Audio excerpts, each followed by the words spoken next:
I saw a commercial yesterday, and I think it was for clothing, I guess. But there was this huge fat woman, and she was checking herself out in the mirror in her new clothes, and it's like, I look so good. I look so good. And I thought, where does this false sense of confidence come from? And then I was like, well, maybe it's not a false sense of confidence. Maybe it's her trying to make herself believe that. And I don't understand when people give these fake compliments. Like, when I would be at work, somebody would do a terrible job.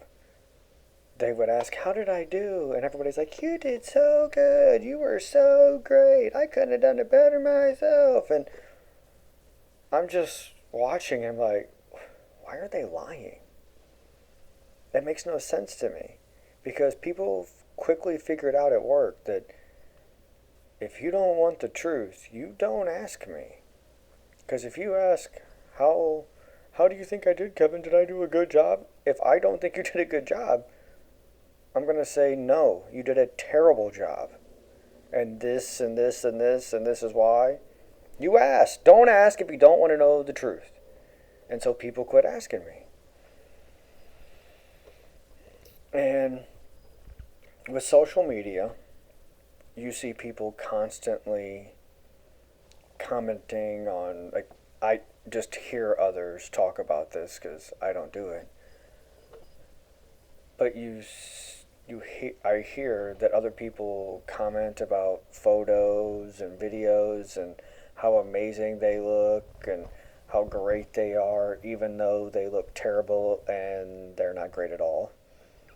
And I was like, why do people do this? And it hit me. If you tell someone they look really good and you both know it's a lie, the other person now has a responsibility to lie to you about how great you look and how great you are.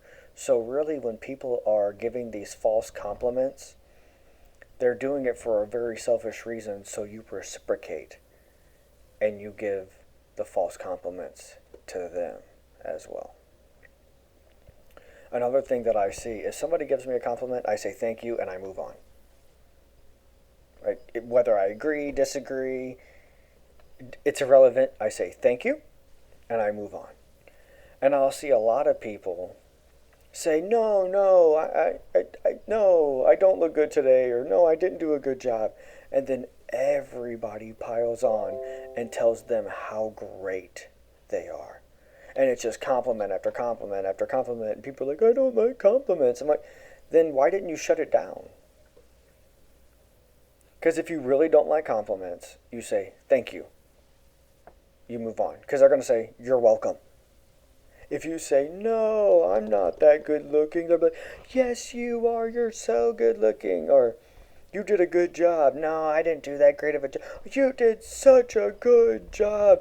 And even if you are insecure and you don't believe the compliment, it makes it look like you're fishing for more compliments. And I believe that's what the majority of people, even though they say they don't like compliments, people like compliments. Whether you believe it or not, you want attention. That's what this whole world is built around. That's what technology, internet, social media, that's what it's all built around. Attention from others. Because I worked with kids and they want attention, whether it's positive or negative. They don't care.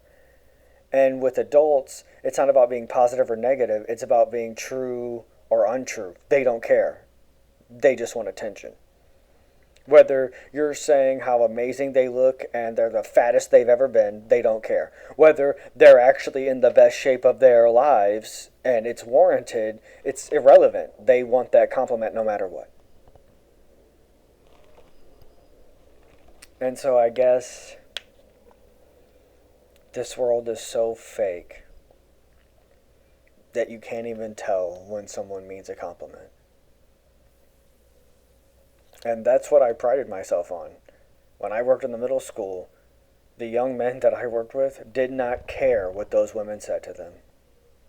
They didn't care about the compliments because they knew it was crap.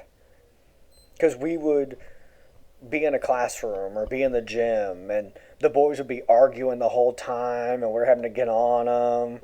You guys just want to leave, and then we get to the classroom, the teacher's like, how did they do? And the other adults in there would, they did so good. And I'm like, are you kidding me? They did terrible. They were arguing the whole time. They were cussing. They weren't listening to anyone. How was that good?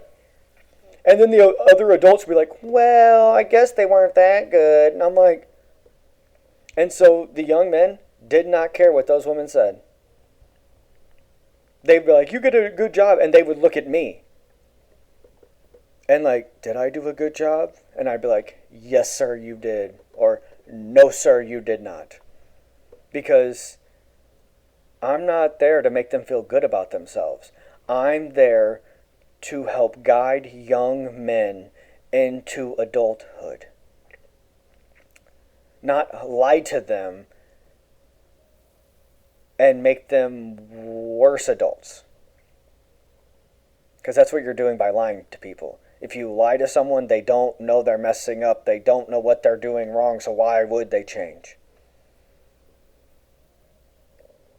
And if you give someone or you receive some negative feedback, you have to humble yourself, accept reality, and change. That's way harder than taking a lie and knowing it's a lie and just not caring and believing it. That's way easier. Way easier than changing. And humbling yourself and accepting reality. It's hard. It's a punch in the face, kick to the testicles, a gouge to the eye. And then you try to do better and then you fail. Then it gets harder and harder. That's where God comes in. Faith, love, understanding. He's got an abundance.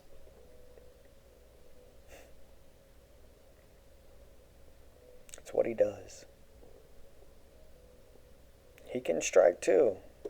He doesn't spare the rod. I've felt it many a time.